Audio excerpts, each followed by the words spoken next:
I do believe in, there has been 3 times where we had insufficient funds for Social Security because of, I remember one time with the electric utility had significantly large amounts of overtime. Once again, the Social Security is charged on that, so I had to do a transfer in. And when we had I believe a police overtime issue, I think that also required some increased Social Security. How does that work with outside duties? For instance, you know, the construction, police are working in construction, Good we question. get part of it paid to us and part of it gets paid to the officer. We pay just on that, our little portion? No, that they pay us? How does that work? Does the contractor pay the Social Security on that? No, I don't believe so, no, we would be doing that. And, well, yeah, well, in the case of the police, though, the police are only charged, the police do not pay Social Security, they only pay the Medicare piece. They don't pay the 6.2% of Social Security, they pay 1.45 of Medicare. Okay. But we should no longer have an issue of excessive overtime anymore. So that shouldn't be an issue anymore, correct? Good. Except for that exploding sewer line or whatever. Yeah. Christmas surprise we get every year. Any further other- questions? Okay, moving on. Next item on the agenda. Robert, Yes. regarding increase of water utility rate by 25%. Has everyone had an opportunity to digest this?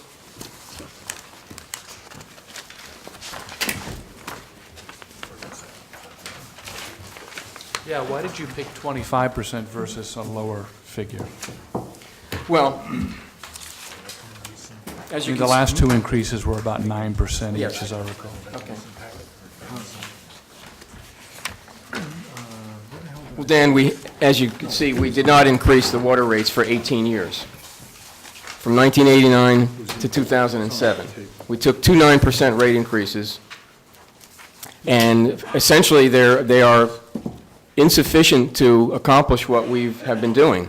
We are now taking $300,000 out of the water utility, which is a healthy sum. Up until, I think, 2001, the number was 0. And as you can see, we are investing large amounts in water main replacements. In 2005, it was $815,000. There was nothing done in 2006. It was $650,000 in 2007. Last year, $898,000. And the recommendation for water main replacements is going to be $750,000. Reason number 3 is we're also, for the second year, funding $100,000 for engineering and open space studies in the water field. That's a brand new. And the purpose of those studies is what? The purpose of those, primarily the purpose of the studies is to keep it outside of our spending cap. They're primarily related to municipal initiatives, but we placed it in the water utility so we would be able to spend that and still meet our spending cap. And then reason number 4, which is not mentioned here, is the appropriation for electricity in the water utility, pump the water, has dramatically increased. So we need to do all of that. By taking that rate increase, we will maintain, we'll be able to fund all of the capital improvements without bonding. We'll be able to continue to transfer $300,000 or essentially more, depending upon what capital improvements, and we'll be able to fund all the capital improvements, once again, without bonding. I have the comparison with Boonton, Borough of Chatham, Denville, Florham Park, Montville, Mont Olive, Parsippany, Rockaway, and the Southeast Morris Municipal Utilities Authorities, which is the Township of Morris, Hanover, Morristown, and Morris Plains, and we are essentially, with the exception of Florham Park, essentially significantly lower than everyone. Mr. Cody, you say you have additional Yeah. data to supplement what Robert just said? two additional things. One is from American Water Company, which supplements Robert's exhibit, which we'll hand out, but in Morris County, that's a private water supplier. They provide for Mendham, Farm Park, Chester, Chatham Township, Chester, Harding, Long Hill, Mendham, Mount Olive, and the Township of East Hanover.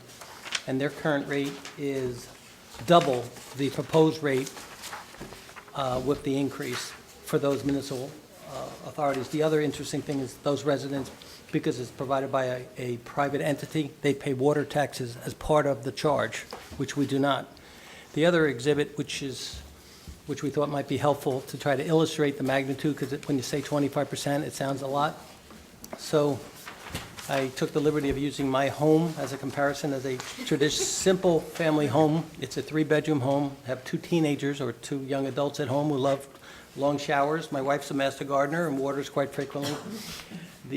My annual water bill for that home is $214.88. That was my 2008 water bill for the whole year.